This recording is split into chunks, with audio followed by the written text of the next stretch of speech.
What's up, Fantasy Freaks? It's Rob, the NRL Fantasy Freak, back with my Round 19 review. 753 points was a great score this week and moved me into an overall rank of 377. My trade in this week, Watson with 55 points, off to a great start in my squad. And going through the rest of the team, Farnworth with 81, smashing it again. He has been a great pickup this season, and all the players without him are struggling. Brayley with 30.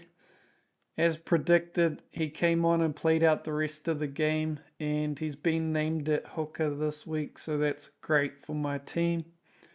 Terrell May with a low one against my Wires, 108 for him. Clark with 57, solid.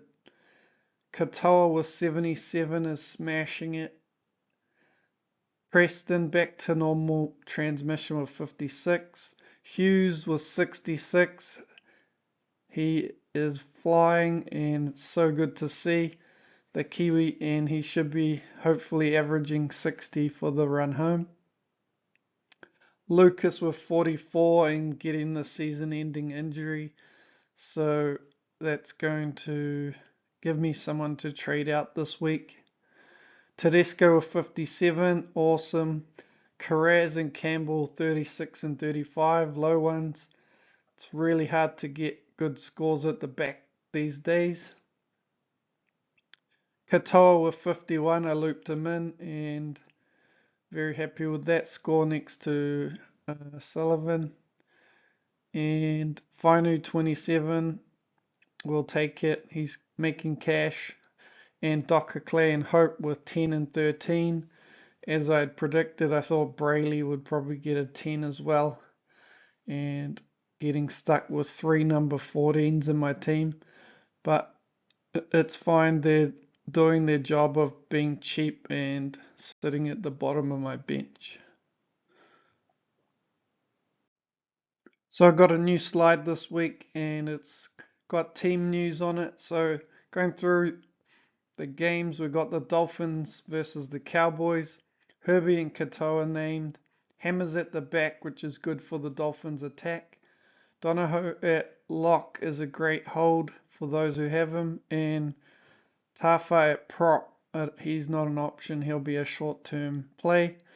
And that's the same with McKaylee with at the Cowboys, with McLean out with a few niggles. Drinky's at the back, so for all those owners, it's good. Purdue back to the halves isn't good for the Cowboys, I don't think. And for Drinky as well. Onto the Sharks Roosters. Talakai's still in the centres.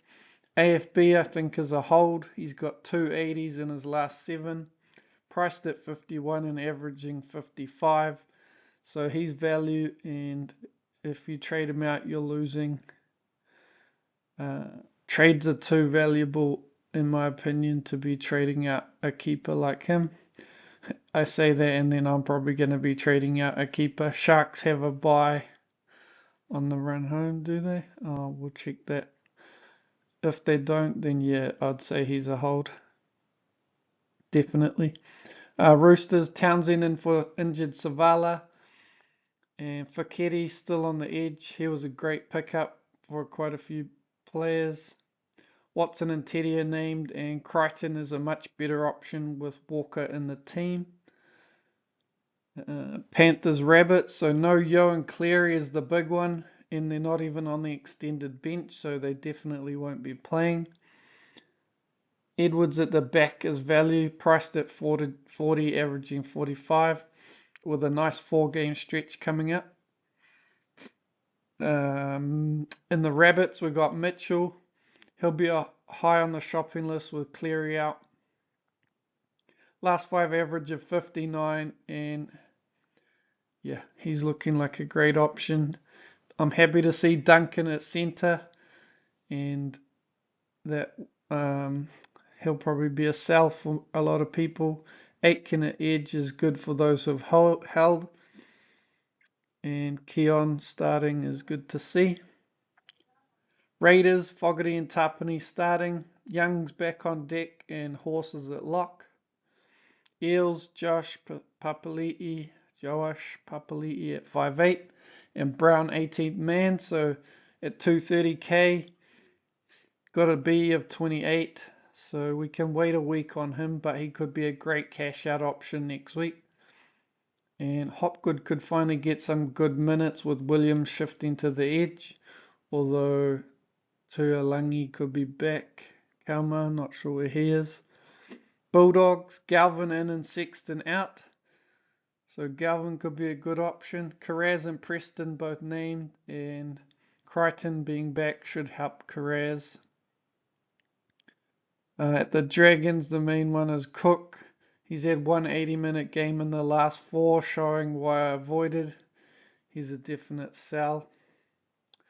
Storm, still no Paps, and Hughes and Kantoa named. I think you should still hold Paps because Storm have a good run home and you could benefit from having him in your team.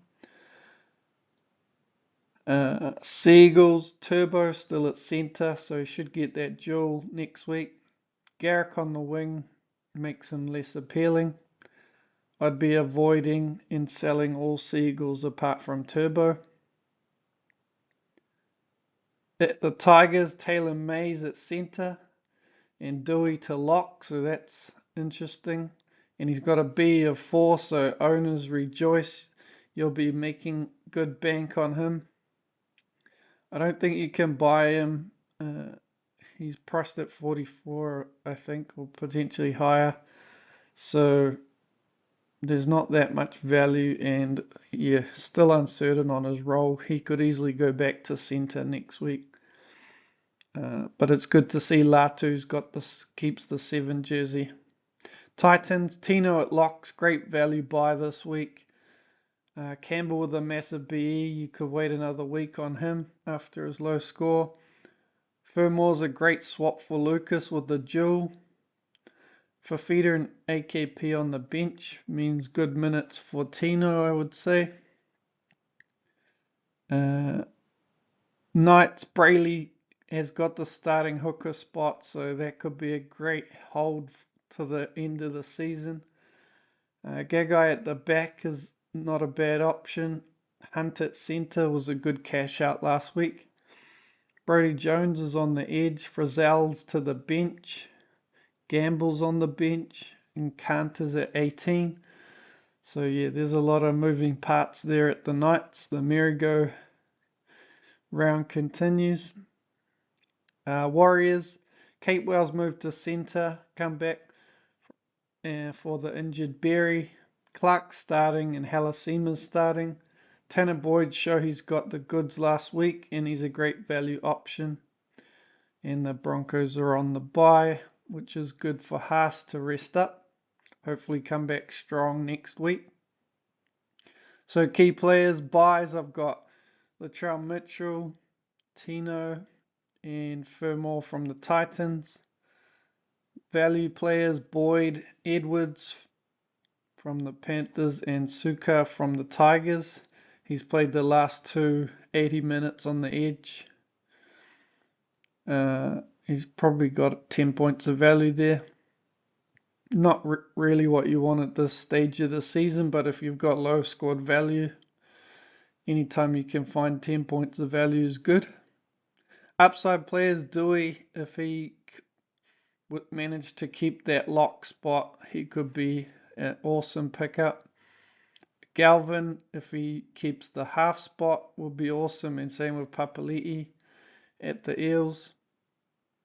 Holds, I think AFB's a hold, averaging in the 50s, 55. Aitken, he is a hold as well. Save those trades for the injuries that will come. And same Pappenhausen, I think you've held this long.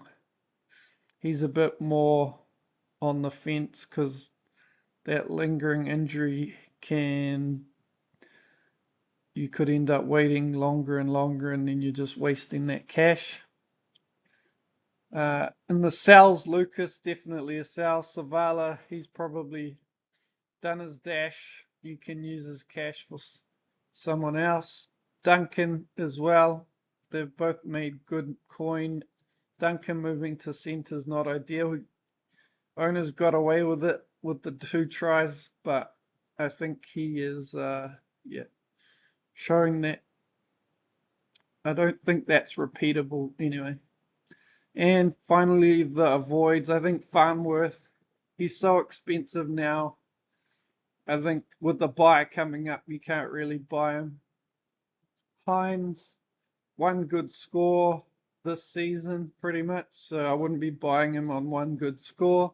And Fekete, I think there's a short runway for him now, so I wouldn't be getting him at this stage.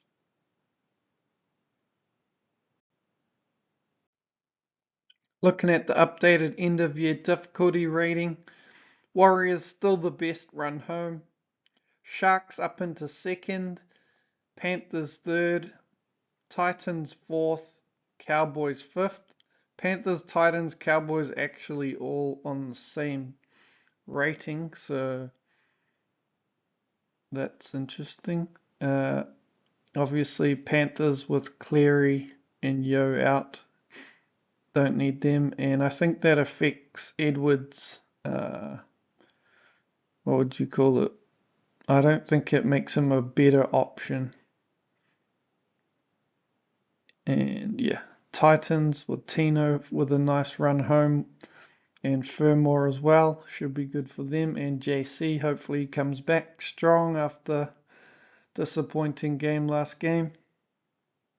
And Drinky there should do well. Raiders in 6th, Rabbits 7th, Broncos in 8th. Then down the bottom there we've got Knights, Seagulls, Dolphins, Storm. So not great looking for the Storm, but they're in good form, so nothing to worry about there. But with the Dolphins being so low down, I think that definitely impacts Herbie and Katoa, so that's why they could be potential sells. Also Seagulls with Garrick and Tavanga and Turbo as well. Turbo's so cheap though, so he's not using up as much cash, so you can hold him. And Knights with Lucas going out.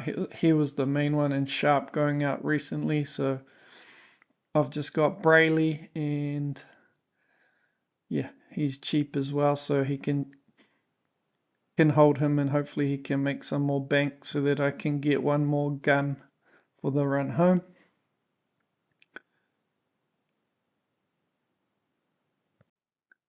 Finally, my early thoughts for the round. So my Sal's, Lucas, and ZDC are the only players that I'd contemplate selling. Buys, I've got Mitchell, Tino, Boyd, Edwards, Fermor, and Dewey that I am looking at.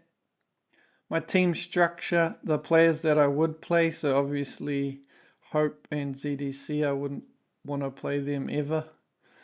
So I've got 3 hookers, 6 mids, 3 edges, 5 halves, 2 centers, and 4 wing fullbacks. So I'm light on edge, center, and wing fullback. Turbo should get the duel next week to cover Herbie, and that'll add to my center stocks to bring it up to 3. If I buy Mitchell this week, then I won't be able to get Cleary as easily. Cleary's the great future captaincy option, so I think he's top priority.